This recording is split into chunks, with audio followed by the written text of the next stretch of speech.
Бүгүнкү подкастыбыздын коногу жаш, таланттуу продюсер, режиссер Сүйүм Сулайманова. Ийгиликке жетишкен тажрыйбасы менен бөлүшөбүз. Чоң рахмат. Сизди тасма тартууга сизди эмне алып келди? Алгачкы кинодогу жолумду биринчи мугалимим Эрнест Абдыжапаров.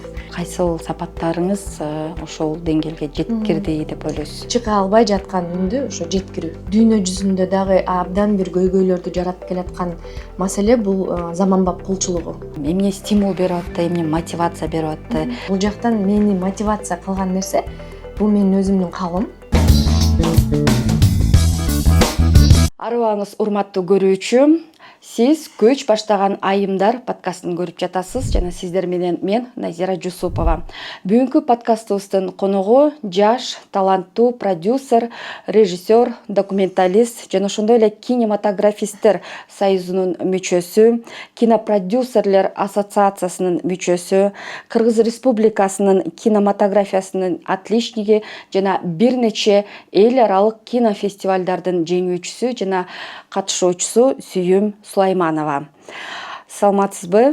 Биздин студиябызга куш келипсиз. Жана ошондой эле биздин көрүүчүлөргө айта кетсем, Сүйүм заманбап кыргыз киносундагы жаңы үн, жаңы дем десем жаңылышпайм.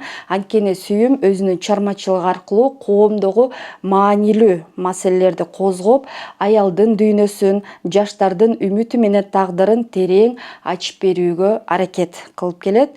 Бүгүнкү биз подкастыбызда Сүйүмдүн чыгармачылык жолу, келечектеги пландары жана ийгиликке жетишкен тажрыйбасы менен бөлүшөбүз. Сизге дагы бир жолу алкыш айтабыз биздин студиябызга келип убактыңызды бөлүп бергениңиз үчүн. Чоң рахмат. Программанын аталышы өзгөчө бир моюнга жоопкерчиликти дагы артып басып өткөн жол кылып аткан ишиңди да бир ойго салган аябай чоң бир сонун аталыштагы программа экен. Рахмат. Сиз буга чейин ошол 30дан ашуун толук метраждуу тасмалардын үстүндө иштегениңиз айтылып келет азыркы күнгө чейин. Айтып өтсөңүз алгач эле ушул тасмаларды тартууга сизди эмне алып келди? Кандай бир себеп менен бул тасма тартып калдыңыз? Жана ошондой эле тасмаларыңыздын көбүнчөсү бул социалдык маселелерди, анын ичинен жаштардын, айымдардын үнүн жеткирүүгө демилгеңиз, аракеттериңиз бар экен. Мунун себеби эмнеде? Мен негизи киного капсыздыктан келип калгам деп айтсам болот. Киного мен келгенге чейин жылкылар менен иштечүмүн. Кандайча? Аргамак федерациясы да мында. Ошол жакта өзүм эжем ошо жылкылар тазагандуу жылкылар менен ат чабыштарды уюштуруп ошол жаатында иштеп келет. Анан ошол жагында иштечүмүн, юриспруденцияда окучумун. Анан ошо жылкылар жөнүндө, аттар жөнүндө кино тартам деп ушу тармакка келип, анан тузу оор экен. Ошо 2012-жылы келгем. Анан ошо бүгүнкү күнгө чейин башка иштердин баарын чечтирип коюп, азыркы тапта ошо 100% өзүмдү киного арнап жаткан учурум деп айтсам болот. Негизи санап келсең көп кино болуп кетет экен да. Анын ичинде кыска метраждуулар бар, даректүүлөр бар. Мен өзүм бир 10 жылча 2019-жылга чейин кино тартуунун уюштуруп иштеп келдим. Аткаруучу продюсер деп коет. Ошо алгачкы кинодогу жолумду биринчи мугалимим Эрнест Абдыжапаров ошол агайдын студиясында 23 жашымда Эрнест Абдыжапаровдун студиясынын директору жана ошо агай тарткан тасмаларды продюсерлик кылып иштедим. Ошо биринчи мектебим ошол. Андан кийин ошо ар кандай режиссерлор менен, студиялар менен иштешип, анан ушу бир 2019-жылдан баштап өзүбүздүн мындайча чыгармачыл тобубузду түзүп, анан ошонун жакта биз тасмаларды жаратып келе атабыз. Бул жакта Борбор Азиянын бир өзүбүздүн уникалдуу үнүбүздү, өзүбүздүн уникалдуу бир чыгармачыл адамдардын ошо кинолорун деп айтайын. Кыргызстандын ичине эле эмес, жалпы Борбор Азияга жана дүйнө жүзүнө ошо таратуу, таанытуу жагында иш алып барып келем. Рахмат, ошол өзүңүз айтып өткөндөй эле эл аралык кинофестивалдарга абдан байма-бай катышып келесиз. Анын ичинде бул Азия кинофестивалында Алтын глобус премиясынын ээси, ошондой эле Карловы Вары премиясы, бир нече эл аралык ошо премиялардын ээлери болуп келген экенсиз. Ошолор тууралуу айтып берсеңиз, ошол эл аралык деңгээлге чыгууда өзүңүздүн кайсыл сапаттарыңыз жардам берди дейсиз? Эл аралык деңгээлге чыгууда, мисалы үчүн, көп эле адамдар бул деңгээлге чыга алышпайт. Эмне сизди ошол жака жетеледи? Ошол эл аралык деңгээлге чыгып, кыргыз киносун таанытып, ошол бизде болуп жаткан сонун нерселерибиз бар, ошолорду таанытып, эмне жетелеп жатты сизге жана кайсыл сапаттарыңыз ошол деңгээлге жеткирди деп ойлойсуз? Мен негизи кинону мындай искусство катары карайм. Азыркы бул искусстволордун искусствосу деп айтып коет эмеспи? Андыктан кинону сүйөм. Ушул кылып аткан ишимди жакшы көрөм. Менин оюмча бул ишиң кайсы бир иш болбосун, өзүнүн ишин кылып аткан нерсесине ишенсе, ошону жакшы көрсө, аны бир жылдан жылга, күндөн күнгө бир акыбетте кайтат. Тепкичтен тепкичке акырындап отуруп жыла берет экенсиң. Анан мен мисалы үчүн эл аралык кинофестивалдарга, киномаркеттер деп коет, лабораториялар, ошо окуу жайлар, курстар, ошол жака бул мен ага чейин мындай кинону үйрөнүп келдим да. Мен жогорку окуу жайда кино жаатында окуган эмесмин. Мен кинонун процессинен үйрөндүм. Ошо кино талаасында үйрөндүм. Киночулар менен иштеп атып, мисалы үчүн хлопушка деген ким, режиссер деген ким, продюсер деген ким деп мен ошону кино мындай тартканга баш оту менен кирип алып, анан үйрөндүм да. Анан бул кино азыр бизде мындайча айтканда эки жолу бар. Бул бирөө Кыргызстандын ичине кинотеатрларга чыгарасың, же Кыргызстандын ичинде мүмкүн кинофестивалдарыбыз да бар бизде, сонун ошол жака бересиң. Бирок кинотеатрга чыккан тасмалардын көбү ал жака мындай техникалык жактан дагы, чыгармачылык жактан дагы топ келишпей калышы мүмкүн. Ошондуктан прокатка чыгарасың. Мен аны мындайча айтканда бизнес деп билем.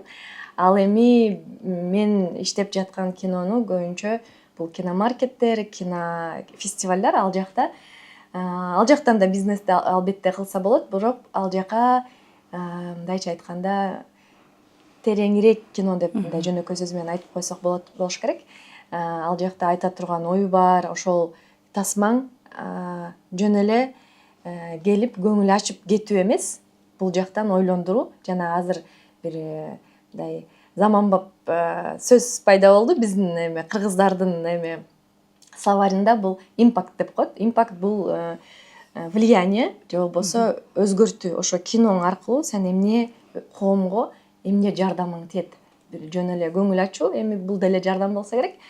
Андан тышкары, мисалы үчүн, экология жагына, адам укуктары боюнча дегендей, анан ошо бул бир жагы, анан экинчи жагы бул жаңы үндөрдү чыгаруу, жаңы мындай кинону көчүрүп коюу эмес, жаңыча бир эксперименталдуу кино деп да айтып койсо болот, автордук кино деп койсо болот. Бул мурда болуп көрбөгөн жаңыча үн менен, жаңыча технология менен, жаңыча ошол сценарийлеринин, ошонун сценарийди режиссердун айтып бергени, анын баары бир терең ою менен айта турган, ошо коомчулукка дагы, дүйнө жүзүнүн дагы, ошо биздин жергиликтүү коомго дагы кандай жардамы тие алат.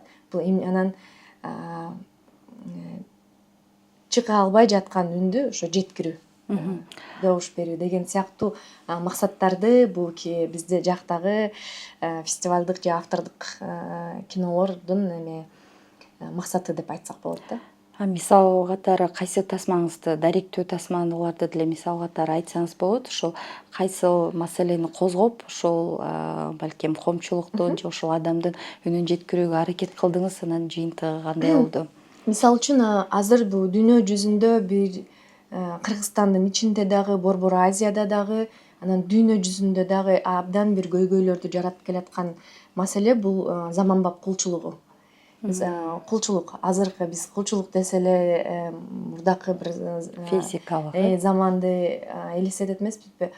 Бирок андай эмес экен, тилекке каршы. Мисалы үчүн бизде дагы ички жана тышкы миграция абдан өрчүгөн, ошол эле Кыргызстанда, Тажикстанда, Өзбекстанда өзгөчө. Анан бул жарандар ошо жакшы жумуш, жакшы жашоону эңсеп барып, ошо заманбап кулчулуктун кабылган окуялар абдан көп экен. Анан биз ошол заманбап кулчулукка кабылган кыздын тагдырын көрсөтүп, анан ал жоголуп кеткен биздин жарандардын бул мекенинде калган туугандарынын акыбалын көрсөткөн Качкын деген тасманы тарттык. Режиссер Дастан Жапар уулунун. Мен ошол тасма менен бул көйгөй бизде бар, бирок эмнегедир биз бул көйгөйдү бар деп тааныбайт экенбиз. Анткени кимдин Актан Рыскелдиев, ал со-сценарист экөө, бул идея ошо Актан Рыскелдиев өзү Казакстанга барып, стройкага иштеп, ал жактан паспорттарын алып коюп, анан мындайча айтканда заманбап кулчулукка кабылып, анан ошо сууну кечип качып келген экен да Кыргызстанга. Ошол окуясын айтып берип, бул баш аты ошондон башталган окуя болчу. Анан ошондо Актан сонун нерсени айтты да бир интервьюдан. Биз деген мен кул болуп калдым, мен малай болуп калдым, мен бирөөнү барып бекер иштедим деген нерсени адам өзүнө өзү кабыл алып айтуу кыйын экен да. Мени алдап кетти, алдамчылыкка туш болдум деп айткан жеңилирээк экен. Мен бирөөгө кул болуп калдым, мен малай болуп калдым деген абдан оор экен. Бул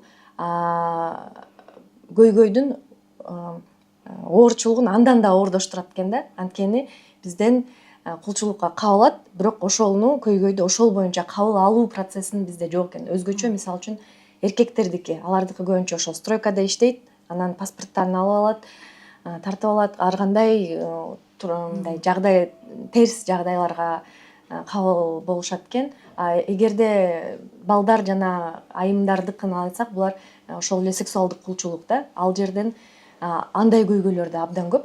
Булар ошо Качкын тасмасында биз ошону көрсөтүп бергенге аракет кылдык. Анан ошо дүйнө жүзүнө кинофестивалдарга бардык дегенде, мисалы үчүн ал фестиваль менен бизде октябрь айында Пусанда, Пусан эл аралык кинофестивалында дүйнөлүк премьерасын өткөрдүк. Андан Германияда Котбус шаарында европалык премьерасын өткөрдүк. Андан кийин Лос-Анджелесте америкалык премьерасы өттү, Asian World Film Festival деп. Индияда Goa International Film Festival деп, ал жакта индиялык премьерабыз өттү. Индияда Гоада фестиваль бул А класстагы фестиваль деп айтып коет да. Бул мындайча мен спорттун тили менен айтканда, мындайча айтканда кинонун олимпиадасы да. Андан тышкары Францияда Визуль шаарында ошо 2 ай мурун эле триумф болуп 3 приз утуп келдик. Казакстанда Евразия кинофестивалында мыкты актер номинациясында жеңдик. Качкын. Азыр бир эле тасманы айтып атам. Менде азыр бир 10 чактыдай проект бар, азыр бул Качкын эле боюнча. Анан Дакка шаарында да кинофестивалга катыштык. Азыр Лондонго кинофестивалга өттүк жана Базель Швейцариянын кинофестивалына өттүк. Индонезияга өттүк. Вьетнамга өттүк. Июнда буюрса деп барабыз деп турабыз. Андан 10дон ашыптыр ошо бул тасма менен эле. Анан бул маданий алмашуу да. Анткени бул тасманы ошончо дүйнө жүзүндө, ошо Вьетнамда, Лондонда, Франция, андан кийин Франциядан Парижде показдарыбыз болду, Германия, Индия, бүт жакта тасма кыргыз тилинде көрсөтүлөт. Бул деген биздин маданиятыбызды тааныштыруу. Анан тасма уже азыркы күнгө чейин 6 чет өлкөлүк тилге которулду, бирок аны субтитр менен беребиз да. Анткени бул кинофестивалдын максаты маданий алмашуу. Анткени бири-бирибиздин маданиятыбызды, бири-бирибиздин салтыбызды, элибизди таануу. Ошол менен биргеликте эле тилди таануу да. Ошондуктан мисалы үчүн кинотеатрга чыккан көбүнчө тасмалар дубляж деп жазылат эмеспи, орусча же англисче сүйлөп. А бул жакта азыр дүйнө жүзүн ошо кыргыз киносу өнүн угушат, кыргыздын үнүн угуп, маданиятын таанышат. Өткөндө ошо Пусандагы кинофестивалга бир корей кызы келиптир Сеулдан. Сеул менен Пусан, эми Ош менен Бишкектей. Анан атайын ушу кыргыз киносун көргөнү келдим дейт. Көрсө балыкчыга келип кыргызча үйрөнүп, кыргыз үй бүлөсү менен жашап кетиптир. Анан кыргызча билет экен, кыргызча сагынып, кыргызча эме уккум келип келген. Атайын ошо Сеулдан бери келдим, кыргызча эме угайын деп, ушу силер менен сүйлөшөйүн деп келдим деп ошентип келиптир да. Анан мисалы үчүн Пусанда эле 1,5 миң киши көрдү да. Анан ар бир кинофестивальда бир жок дегенде 300 кишиден 1,5-2 миң кишиге чейин ар дүйнөнүн ар тарабынан келген адамдар келип биздин маданиятыбызды, кинобузду тааныйт да. Куттуктайбыз, абдан жакшы ийгиликтерди жараткан экенсиздер. Алдыда дагы көрөсүң. болот. Ийгиликтерди каалайбыз. Ошо жакшы жетишкендиктер менен келиңиздер. Анан ошончо кинофестивалдарга тапшырык берип, сүйлөшүп, катышып, бул деген бир чоң эмгекти талап кылат. Албетте. Анан ошол кыйынчылыктар дагы болсо керек, тоскоолдуктар дагы болсо керек, мына ушундай эл аралык деңгээлге жетүү үчүн. Анан ошон үчүн айтып кетсеңиз, сиздердин ушул команда менен иштөөдө, тасма жаратууда, аны элге тартуулоодо кандай кыйынчылыктар болуп, аны кантип жеңип, кантип артка кеткен жоксуз да? Эмне сизди алдыга жетелеп атты, эмне стимул берип атты, эмне мотивация берип атты? Кайсы бир балким мисал катары китеп, адамдарды айтып кетсеңиз болот.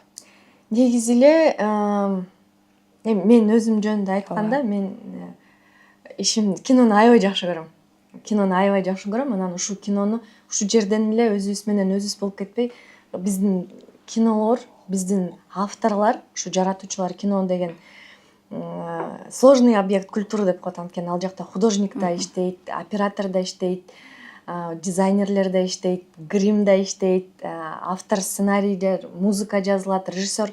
Мунун баары мисалы үчүн бир нече авторлорду камтыган мындай чыгарма.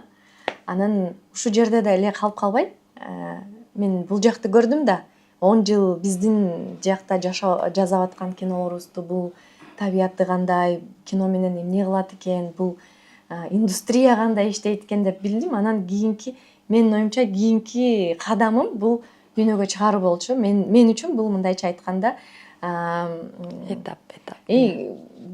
бышып жеткен этап. Анан бир нерсе менен тоюнуп, аны ушу тегерегимде 5 киши тааныды, бул кинону көрдү деп макул болуп калуу менин табиятымда эмес. Аны дагы жылдыргым келди. Анан ошондуктан азыр дүйнөлүк кино индустрияны, дүйнөлүк кино маркетти изилдеп, азыр ошол менен иш алып барып атам. Анан биздин эң эле ушул дүйнөлүк деңгээлге чыккан, менин оюмча, бул кинодо эле эмес, негизи эле көп тармактарыбызда бул тил. Биз албетте орус тилин абдан жакшы билет биздин жарандар, бирок дүйнөгө чыгыш үчүн Борбор Азиянын же Россиядан ары аттап чыгыш үчүн бул тил. Биринчи кезекте бул англис тили. Анан мен да кеч үйрөндүм англис тилин. Анткени мектептен, университеттен мен немис тилин окугам, бирок аны деле кыйратып окуп немис тилин деле билбейм. Анан ошо чыгууга бул тил керек экен деп тилди үйрөндүм. Анан кийин ошол фестивалдар, миңдеген фестивалдар бар да. Анын ичинде бир 10 мыктысы бар, анын бир 50-гө кирген мыктысы бар. Кантип тандоо, кандай тасмаларды берүү, жанагы тасмаларды жөнөтүү, алар менен байланышуу. Албетте тил билбесең бул чоң көйгөйдү жаратат. Анан Канча жашыңызда үйрөндүңүз тилди? Мен тилди бир 30 жашымда үйрөндүм. Анан азыр деле үйрөнүп атам. Азыр бүгүн саат 12-де английский курсумду бүтүрдүм. Жана силер чалганда английский болуп атып албай калгам, анткени аны дагы өнүктүрө берүү, үйрөнө берүү, бул ар мындай жакшыртуу менин каалоом да бул. Анан эгерде ишиме бул керектүү нерсе. Анан бул жактан мени мотивация кылган нерсе бул менин өзүмдүн каалоом. Анан кесибимди, жумушумду жакшы көргөнүм болсо керек. Анан кыйынчылык дегенде албетте, мисалы үчүн жөнөкөй эле бир Ош базарга барып жүрүп анан Дордойго барсаң кийимиси каякта, кандай кийимдер же кандай жашылча жемиштер каягында сатылат, каяга алынат билбейсиң да. Анан ошондой эле мындай киномаркет дегенде эле ошо кинонун мындайча айтканда базары да. Анан ал жака барып албетте миңдеген таанып алган кишилер сен эмес Кыргызстанды таанып алган кишилер, Кыргызстан десең Курдистан дешипчи. Анан жок Кыргызстан, анан Кытай менен Казакстан, Казакстанбы деп тааныган тилекке каршы ошондой абдан көп. Өткөндө Швейцарияга барсам, сен биринчи кыргызды мен көрүп атам дейт. Анан ансыгандан биринчи болуп барыш ошондой бир жол болсо жеңил да албетте. Ошол жол менен жүрө бересиң. Бизде ал индустрия жок болгондуктан мындайча айтканда мындай адыр таш тоонун арасына эле өзүң жол салып бараткандай сезесиң да. Анан бир гана өзүңдүн ишиңе болгон ишеним, анткени мен жасап аткан проектлеримдин бүт баарынын өзүнүн күчү бар, өзүнүн жолу бар, өзүнүн бул мага эле эмес, бул ушу бизге кыргыздарга керекпи деген өзүмдө ичимде ишенимим бар. Анан мени ошол жылдырат го деп ойлойм. Андай ролевой модель деп коет го бизде. Анан албетте бизде аябай көп күчтүү айымдар бар, мырзалар бар, дүйнөдө да бар. Бирок мен ошону ойлонгом. Менде мындайча айтканда кумир тутуп дегендер бар эле го. Менде андай жок экен. Менин бир гана жылдырган нерсе бул менин өзүмдүн ушу кылып аткан ишиме ишенич, анан каалоом. Анан өзүмдүн ушу өскүм келген каалоом да. Анан мен билбеген көп нерселер бар. Мен азыр үйрөнүп атам деп гана айтсам болот. Анан ошондой. Чет жерде көп жүрөсүз, ошо кызматташып, кино индустрия тармагында десек болот. Анан башка балким ушул тармакта иштеп жаткан же башка тармакта иштеп, бирок ошо чет өлкөгө чыгуу ниетин койгон адамдарга эмне кеңеш берет элеңиз? Мисалы үчүн биздин Кыргызстанда биздин абалыбыз, биздин бул жердеги менталитет башкача, ал эми чет жерде башкача да. Адам эмнеге даяр болушу керек, эмнелерди үйрөнүп, жана жөндөм деп коет, эмнелерге жөндөмдүү келиши керек ушул чет элдеги аудитория менен иштеш үчүн. Алар кандай, бизден эмне менен өзгөчөлөнүп турат? Сиз алардан эмнени үйрөндүңүз же тескерисинче эмнелерди үйрөттүңүз? Ошол чет элдик аудитория менен иштешүү боюнча да айтып кетсеңиз. Бул өзүнчө кызык нерсе да, чын эле. Мисалы үчүн бизден азыр европалыктар менен бир проектим бар. Швейцария, Франция, Кыргызстандын тасмасы болот, даректүү тасма. Дагы бир проектим бар. Ал Америка менен Кыргызстандын ортосундагы дагы серия документалдык даректүү тасмаларда.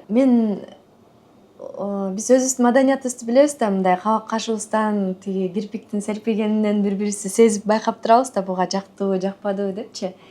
Анан ошондой эле ар бир, мисалы үчүн Европа деп койгондо башка, мисалы үчүн Германияда башкача, алар Францияда башкача, мындай өзүнүн немелери депчи. Анан байкаган нерсем, биз кыргыздардын бир сонун сапатыбызды байкадым да. Алар менен иштеп атып биз мындай эмебиз, интуициябыз күчтүү экен.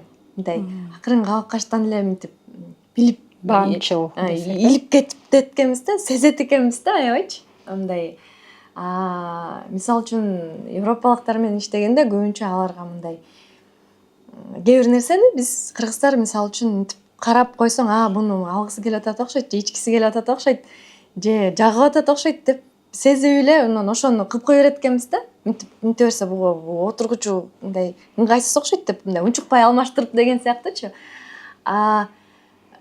Мисалы үчүн Европада дагы, Америкада дагы мындай сүйлөшүү экен. Мындай ошону сөз менен айтып, мындай айтмайынча аны мындай кылынбайт экен да. Анан ошондой нерселерди абдан мындай биз кыргыздар аябай байка көрөгөч жагыбыз күчтүү экен деп ойлоп койдум. Анан негизи эле бул Кыргызстандабы, чет жакта болобу, менин оюмча бул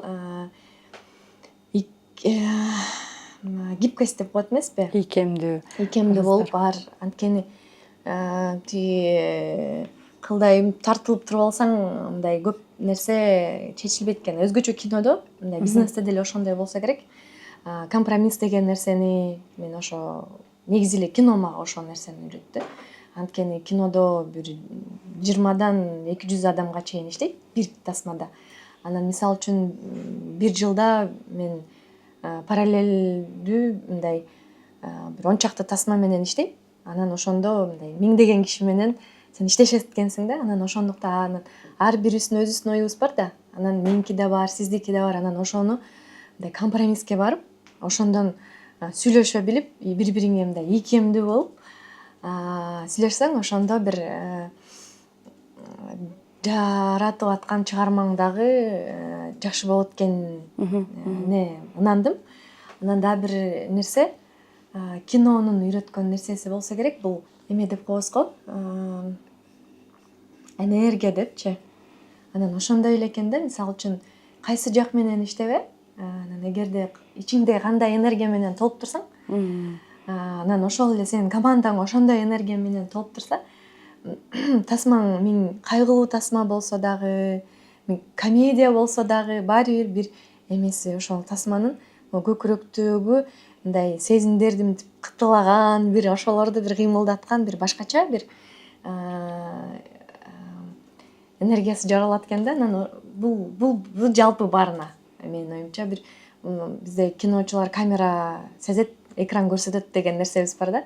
Анан андыктан бул чынында мүмкүн камера, экран мындай көзгө көрүнбөй, бирок бир сезимдер вибрациясында турганбы, бир сонун бир мындай сөз менен айтабыз, көз менен көрө албаган нерселерди сезет экенсиң да. Ал бул жалпы бар. Дипломатичность деп коет эмеспи? Ишиңди жакшы көрүп, ошо ишиңди так кылсаң, анан ошо моюнга алган жоопкерчиликти мындай өзүңдүн алыңа жараша алып, анан ошону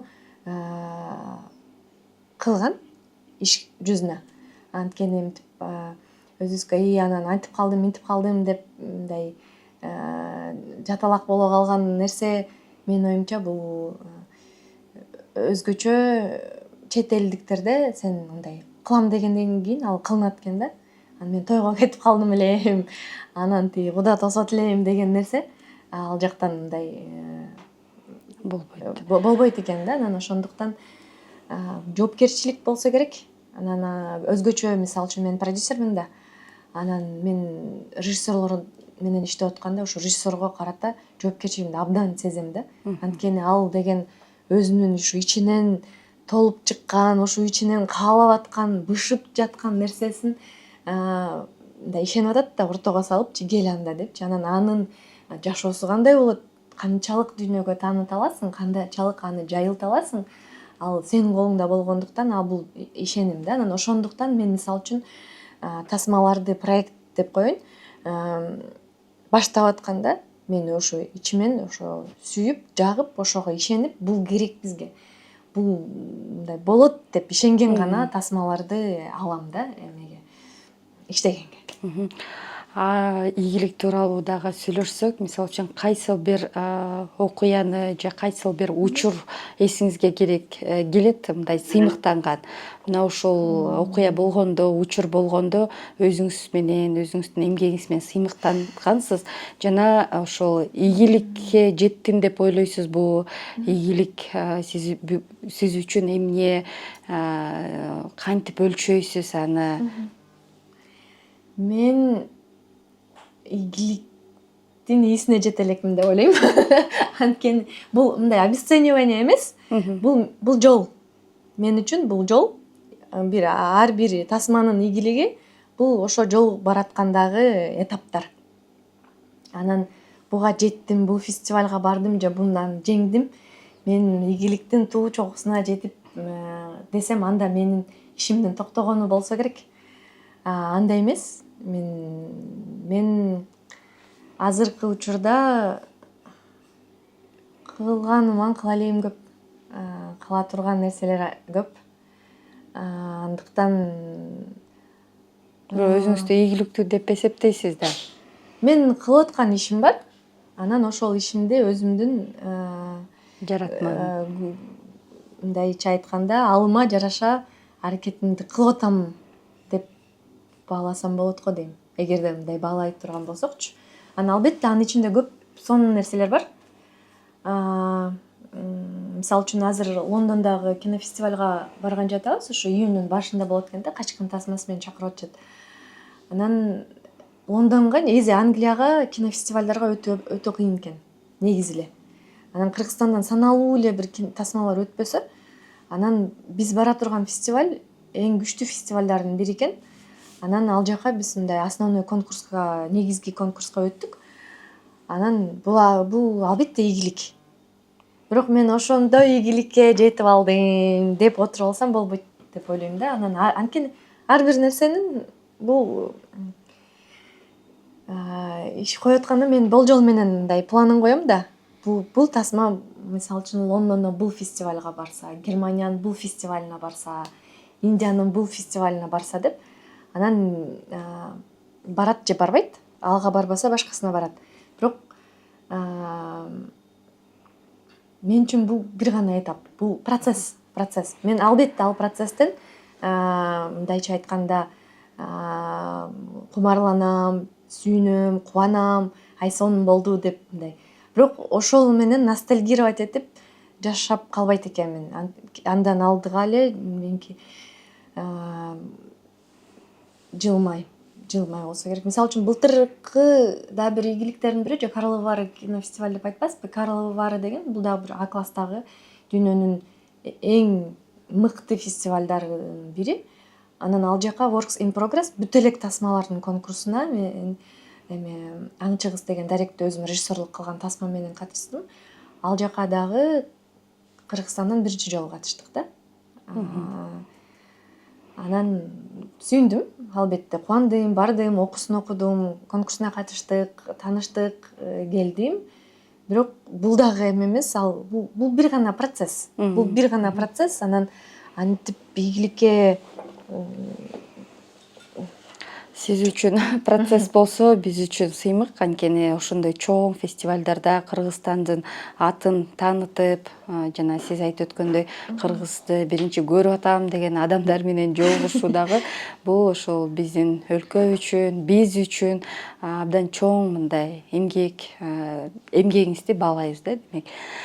Сизге анда келечекте дагы мыкты тасмалар жаралат экен. Ушундай темп менен кете берсеңиз, дагы мыкты тасмалар жаралат деп ишеничтебиз. Эми өзүңүздүн кызык ушундай чоң эмгектерди жаратып, ийгиликтерди жаратып атасыз, анын чөйрөңүз тууралуу. Мисалы үчүн адамга дагы ушундай бир өзүнүн ишмердүүлүгүнө, балким кайсы бир ийгиликтерди жаратууда чөйрөсү дагы таасир тийгизет дейт. Мисалы үчүн чөйрө деген бул үй бүлө болушу мүмкүн, достор болушу мүмкүн, туугандар болушу мүмкүн. Ошолор менен кантип мамиле курасыз, кантип убакыт бөлөсүз, энергия аласызбы ал адамдардан, же энергия бересизби? Ошол тууралуу айтып кетсеңиз. Мен ушу биринчи азыр эмнегедир достор жөнүндө айткым келди. Мен өзүмдүн досторум, тааныштарым албетте көп, бирок аз досторум бар да. Анан ойлонуп көрсөм, ага чейин деле ойлонбоптурмун. Бул кандай болгонун деле билбейм. Мисалы үчүн бирок мындай мектепте классыңдын баары дос, көчөңдүн баары досторуң, университетте группалаш, курсташ деген, мен анан 3 университетте окудум да, мисалы үчүн. Ар бир университеттен достор, тааныштар, группалаш, курсташ деп дос боло берет экенбиз ошол маалдарда депчи. Бирок убакыттын өткөнү менен бир мындай иргелип мындай кантип иргелерин деле билбейм. Бул мындай сезим аркылуу болсо керек. Интерестериңби, мындай ойлогон ой максат, ой жүгүртүүң болсо керек. Мисалы үчүн бирөө Колобокту окуп отурса, бирөө Кафканы окуп атса, сен ал экөөң эмне жөнүндө сүйлөшөсүң деген нерсеби билбейм. Анан менин ойлонуп көрсөм, досторум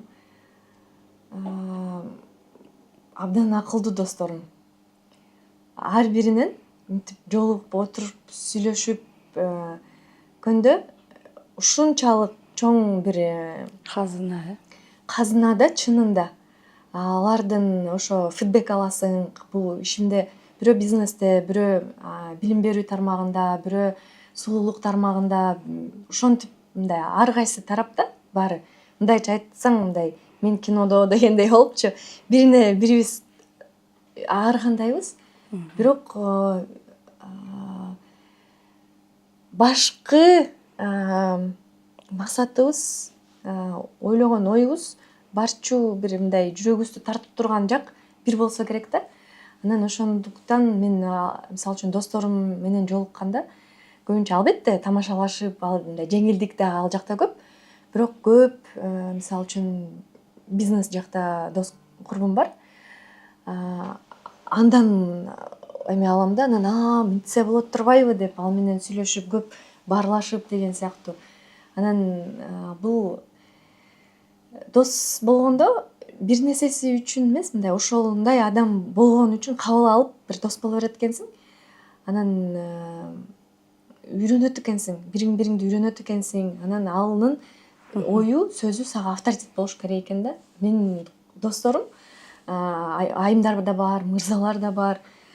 Абдан акылдуу да баары. Мен мындай Энергия алат экенсиз да окуган алардан. китептерин, барган өлкөлөрүн, алардын көрүп, ушинтсе да болот турбайбы деп абдан бир мотивация аласың да. Анан кийин бул ошо достор жөнүндө болсо керек. Анан колдоо албетте сенин кылып аткан ишиңе ал тарап досторуң тараптан дагы колдоо болуп турса, мындай колдоо деген сөзсүз эле мындай бир нерсе берип же андай эмес экен. Сенин чечимиң болсо мен аны кабыл алам деген досуң болсо жаныңда. Ошол болсо керек. Анан бирок ошол эле учурда чын, жөн эле алдап берип эмес, чын дилиңден ачык сүйлөшүп, ошол баарлашуу. Анан ошол эле бул үй бүлөгө, ошол эле бул мындай коллегаларга болсо керек да, ошол эле нерсе. Анткени мисалы үчүн бир кызык мындай жеке болсо керек, бирок бир-эки курбуларым бар эле, көп жылдан бери дос болгон. Эмнегедир мындай туруп бир жолуксак сүйлөшүүгө сөзүбүз калбай калыптыр. Кызыкчылыктар өзгөрүп кетсе керек дейм. Анан бул жерде менин же анын күнөөсү жок. Бир гана биздин ошо бир кызыкчылыктарыбыз мындай эки башка жолго түшүп кетти. Анан бул жерден ушпайсың, талашпайсың, бир гана ошо сөзүң төнүп калат экен да. Анан ошону кабыл алуу болсо керек дагы бирөөсү. Анткени жашооңо кишилер келе берет экен, кете берет экен. Анан ошону мындай жеңил кабыл алып, жеңил кой берүүнү үйрөндүм окшойт. Рахмат. Убакыттан пайдаланып кетип, ошо сиз балким жаштарга дейбизби, же болбосо ушул тармакка келген адамдарга мындай мотивация, стимул берүү үчүн эмне деп айтар элеңиз? Бирок ал сиздин айткан сөздөрүңүз мындай жалпы эмес, ошо жаңы эле өзүңүз айткандай чын ниетиңизден болушу керек. Орус тилинде честный деп коет го, ошондой болушу керек. Ошо эмне деп айтар элеңиз да? Мен негизи мындай жалпы эле менин оюм көкүрөктү укканды билсек деп ойлойм да. Анткени азыр дагы мисалы үчүн социалдык тармактар өнүгүп атат да, мындай TikTok, Instagram, Facebook, анан маалыматтар бат келип кетип атат. Анын баарын мындай кабыл алып, сиңирбей, жетишпей, ушу маалыматтын абдан көптүгү. Анан бир жакта карасаң бирөө тигини кылып атат, биякта буну кылат. Успешный успех деп коет. Мындай Инстаграмды карап отуруп өзүмдү дагы жемелебейм да, мен эчтекеге жетишпей жатамбы деп карасаң жалаң успешный успех кылган адамдар да спорт да кылып атышат, тигини да кылып атышат, муну да кылып атышат. Мен эмне кылып атам деп өзүңдү мындай бир жоготуп тиги турган эмең мындай бекем бутуңа тура албагандай бир акыбалга алып келип коет экен да. Анысы кандай, бул жаштар эмес, улууларга деле мен ойлойм да, мага эгерде мындай реакция берип атса, мындай көп эле жалпыбызгабы деген оюм бар да. Анан анысы кандай, ошондуктан ошол мындай бурганактай кайнап жаткан жашоодо ушу акырын туруп ушу өзүңдүн ичиңе кайрылып, ушу ичиңден кээде ушу эмнени каалап атат, мен эмнени каалап атам, бул айлана чөйрө эмес, мен эмнени каалап атам, мен кайсы жолдо барып атам жана каяка баратам, анан ушул жол менен бара берсем кайсы жолго келем, анан ошол мен каалаган жолбу же мен каалабаган жолбу деген нерсени мен өзүмө дагы мындай токтоп туп мындай тиги ооздуктап мен эме сурап турам да. Анан менин оюмча ушинтип турсак, бул ички жан дүйнө, ичибиз, өзүбүздүн ушу түпкү тамырыбыз бул жооптун баары ошол жактагы деп ойлойм да. Анан албетте тренд деп коюп атабыз, бир агымдар дегендей ал жака мынтип агылат экенбиз, кагылат экенбиз. Бирок ошо ичибизден өзүбүздүн мындай сезимибизди ошону угуп, анан ошону тыңшап уга билип жашаган бул жашоодо эле бир жакшыбы дейм да. Анан бул ар ким өзү билет бирок. өзүнчө жөндөм болсо керек, анткени ошол өзүн дагы уга албаган да адамдар болсо керек, аны дагы уга билүүгө дагы бир өзүнчө жөндөм керек го деп ойлойм мен. Сизге дагы бир жолу ыраазычылык билдиребиз. Бизге келип, ошол өзүңүздүн тажрыйбаңыз, өзүңүздүн оюңуз боюнча, өзүңүздүн көз караштарыңыз менен биз менен бөлүшүп кеткениңиз үчүн биздин убактыбыз дагы келип чыкты. Ал эми урматтуу көрүүчү, сиз Көч баштаган айымдар подкастын көрдүңүз. Бүгүнкү подкастыбыздын коногу жаш, таланттуу продюсер, режиссер, көптөгөн эл аралык кинофестивалдардын катышуучусу жана жеңүүчүсү Сүйүм Сулайманова болду. Сизге алдыдагы кинофестивалдарга дагы жол тартат экенсиздер. Ийгиликтерди каалап кетмекчибиз. Ошо жетишкендиктер менен, ийгиликтер менен келиңиздер. Ошо Кыргызстандын атын таанытып, желегин желбиретип келесиздер. Албан ийгиликтерди каалап кетмекчибиз жана мыкты дагы тасмалар жаралат деген ишеничибиз чоң. Сизге дагы бир жолу ыраазычылык билдиребиз. Рахмат. Бат эле бүтүп калыптыр, ушу көп сүйлөйм деп айтпадым белем. Чоң рахмат чакырганыңарга, ишиңерге ийгилик. Анан ошо Сизди көргөн биздин көрүүчүлөр мотивация, стимул алып, ошол сиз айткан нерселерди эске алып, ийгиликтерге жетет деген дагы ишеничибиз бар. Жакшы ошол мотивация, стимулдарды бердиңиз деп. Ал эми сиздер менен бүгүн мен Назира Жусупова болдум. Көч баштаган айымдар подкастынын кезектеги чыгарылышын көрдүңүздөр. Анда эмесе саламатта болуңуздар.